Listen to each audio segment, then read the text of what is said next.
मुझे अभिख्या trust founder और managing trustee Shrimati Mansi Satpathy आज अभिख्या तार 13तम फाउंडेशन डे सेलिब्रेशन करिथिला एथिरे बहु सुनामधन्य व्यक्तित्व मानक आम सम्मानित करूँ। सांस्कृतिक कार्यक्रम थिला आउ एमती सांस्कृतिक कार्यक्रम सम्मान पर्व भितर आमर आज 13तम अभिख्या उत्कर्ष सम्मान प्रतियोगिता शेष हो जाइए। 13तम यहाँ है 13तम अभिख्या उत्कर्ष प्रतिभा सम्मान। ये प्रतिभा को प्रेरणा जोगे सामाजिक कार्यक्रम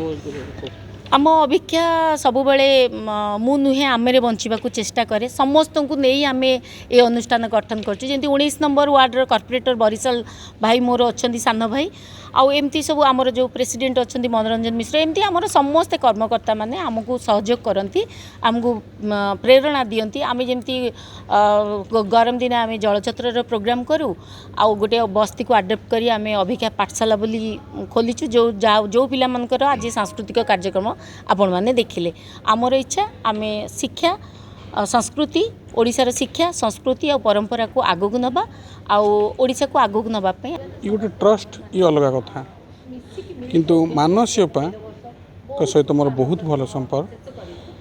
सी एभली व्यक्तित्व आम निजे अनुभव करूँ समस्ते तो निजे बंचती ये अन्य पे बंचती बहुत भल लोक छोट पिला प्रत्येक मोमेंट साहाय्य करवा गोटे कर्तव्य आम निजे अनुभव करूँ सान भाई भली प्रत्येक मोमेंट प्रत्येक जिनस मत भल बाट देखते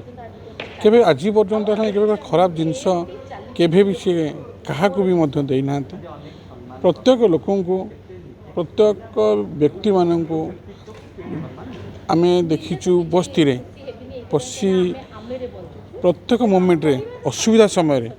आने सब था से कोविड हो जिते खरा हो समस्त को जल छत्र देवा एवं प्रत्येक मोमेंट रे माने सब उपस्थित रहती कार्यकलाप बहुत भल देखु आम देखी आस मिनिमम 10-15 वर्ष है आम देखी आसलु भगवान करंतु तांकर सफर बहुत आगू रहू